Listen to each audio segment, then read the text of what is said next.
সপ্তম শ্রেণীর শিক্ষার্থীরা, আজকে আমাদের ক্লাসের আলোচনার বিষয় হবে অনুসরণী 5.3 এর উৎপাদক বিশ্লেষণ সম্পর্কে। আমরা প্রথমে যেটা নিয়ে আলোচনা করব সেটা হচ্ছে 13 নম্বর।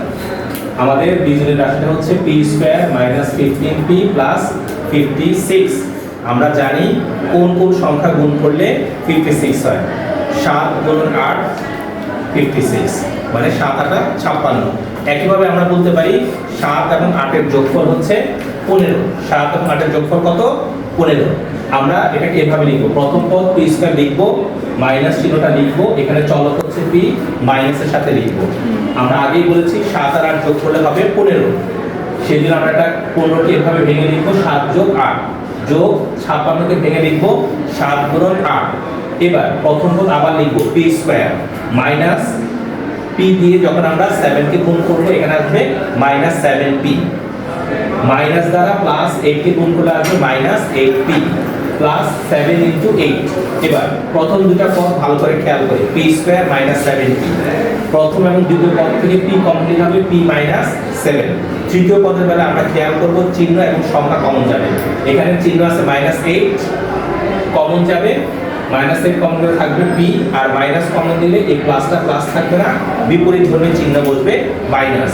তাহলে এখানে 8 কমন গেলে 7 এবং 8 গুণ আকারে আছে, -8 কমন গেলে চিহ্ন প্লাস মাইনাস হয়ে গেল, আর এখানে হলো 7। এবার দেখো p - 7 p - 7 উৎপাদকটি দুইবার আছে, একবার বসবে। একইভাবে p - 8 একবার বসবে। ঠিক আছে, এরপরে দেখো শিক্ষার্থীরা আমরা 17 নাম্বারটা নিয়ে আলোচনা করব।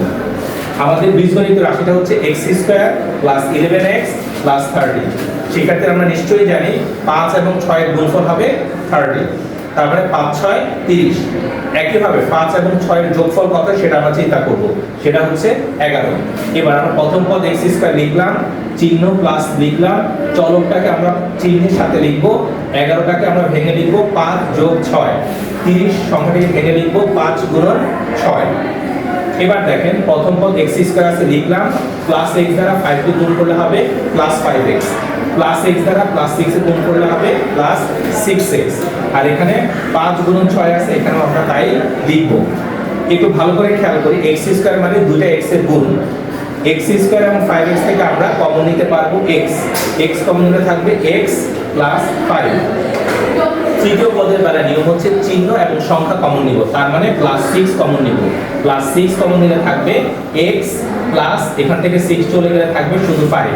দেখেন x + 5 একটা উৎপাদক, এখানেও আছে x + 5, দুইবার থাকলে আমরা উৎপাদকটি একবার লিখব, আর এখানকার x আর এখানকার +6 মিলে আমরা লিখব x + 6। এবার শিক্ষার্থীরা আমরা 15 নাম্বার অঙ্কটা করব, বোর্ডে খেয়াল করি, আমরা এদিকে খেয়াল করব 40। শিক্ষার্থীরা আমরা জানি 4 × 10 = 40, 4 আর 10 যোগ করলে 3 নিশ্চয়ই হবে না, 10 থেকে 4 বিয়োগ করলেও 3 হবে না। আমরা এটাও জানি 5 × 8 কত হয়? 40, 5 আর 8 যোগ করলে 3 হবে? হবে না। 5, 8 এবং 5 এর বিয়োগফল, আমরা 8 থেকে 5 বিয়োগ করলে কি হবে?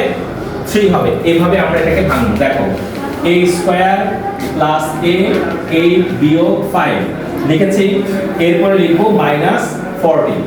এরপরে আমরা প্রথম পদ a² লিখলাম, প্লাস এর সাথে 8 গুণ করলে হবে 8a, প্লাস এর সাথে -5 গুণ করলে হবে -5a, আর -40টাকে আমরা ইচ্ছা করলে সুবিধার জন্য লিখতে পারি 5 × 8। এখানেও একইভাবে লিখব 5 × 8। দেখো শিক্ষার্থীরা প্রথম দুটো পদের মধ্যে a² এবং 8a আছে, তাহলে আমরা এখান থেকে একটা a কমন নিলে এখানে থাকবে a + 8।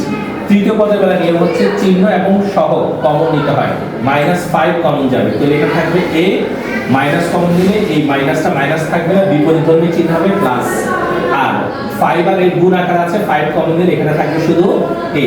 তাহলে দেখেন a + 8 একই রকম উৎপাদক, দুইবার আছে, একবার লিখব, a - 5 একবার লিখব। ঠিক আছে শিক্ষার্থীরা, আপনাদেরকে এই অঙ্কগুলো আমি বুঝিয়ে দেওয়ার পর আপনাদের বাসায় একাধিকবার প্র্যাকটিস করবেন, কারণ এটা আপনার ক্লাস 7 এ লাগবে, 8 এ লাগবে, 9 এ লাগবে, 10 এ লাগবে।